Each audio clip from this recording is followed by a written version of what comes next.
My husband is furious at our daughter for turning down a boy after his accident, and now he's calling both of us shallow and ableist for defending her choice. So my husband and I have been arguing about this all day, and I need some outside perspective. My husband picked our daughter, Cindy, up from school, and he saw her speaking to a schoolmate that she had previously had a crush on. For context, last year during a sleepover, my husband and I overheard Cindy's friends lightly teasing her over having a crush on this boy.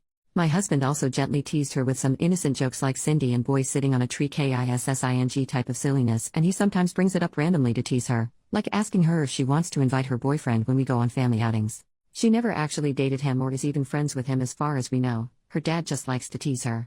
Anyway, apparently over the summer the boy was injured in an accident and he missed the first couple of weeks of school as a result. When my husband was picking her up, he saw them talking and noticed that the boy had significant scarring on his face and hand.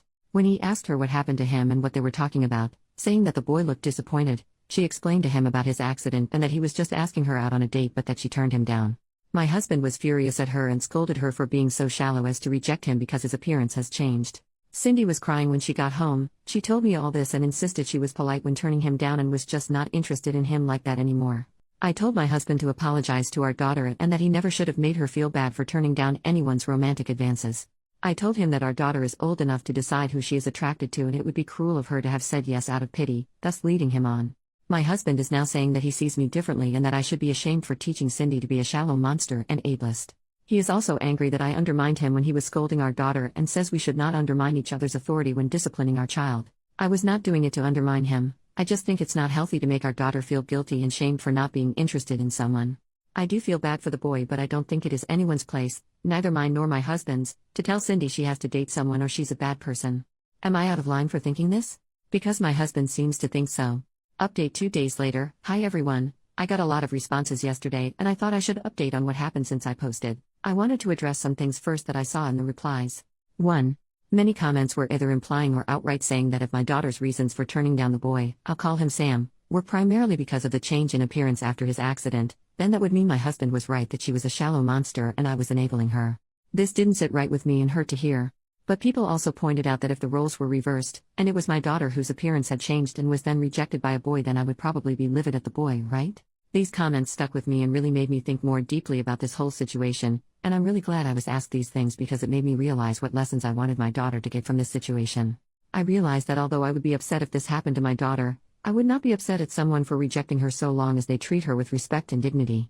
I would be upset at the unfair situation she was in, but I would never expect some random person to make it their mission to rectify this injustice at the expense of their own autonomy. I would instead comfort my daughter and explain to her that people are like puzzle pieces, not all of them fit together, and that just because a boy she liked wasn't her puzzle piece does not make her any less valuable or beautiful, and one day she might find someone who does fit well with her. 2. The lesson I wanted my daughter to learn from this was that she was not shallow for rejecting someone romantically regardless of the reason, even if it was physical. That everyone is owed human decency and respect, but not romantic affection. Denying someone equal respect and dignity because of their appearance would be shallow, but she did not do that. Her romantic affection is not a commodity to be distributed, it belonged to her and she is not obligated to be fair when it comes to who she wants to share it with. It belonged to her alone, and is a privilege she gets to bestow on someone she likes and who treats her well. 3. A lot of the comments really made me realize how important it is for Cindy to feel like her consent matters, because what could start with just going on a date she doesn't want to go on, could one day escalate into her being pressured or coerced into dangerous and traumatizing situations or abusive relationships. Thank you so much to the commenters who shared their stories, which helped me realize how important this was. 4. Some people claimed that I would likely leave my husband if his appearance changed, but sorry to disappoint you guys because I would never do such a thing.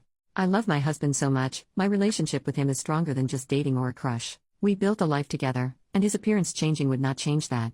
We have been married for long enough that my attraction to him and love for him now go far deeper than looks.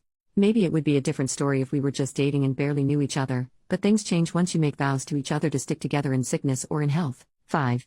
Many people are claiming that my husband is a monster and abusive. It may seem that way if all you know about him is this one situation, but he is a full human being. He does more for this family every day than I could ever express in one post. He has issues with anger and that he often says things he regrets during.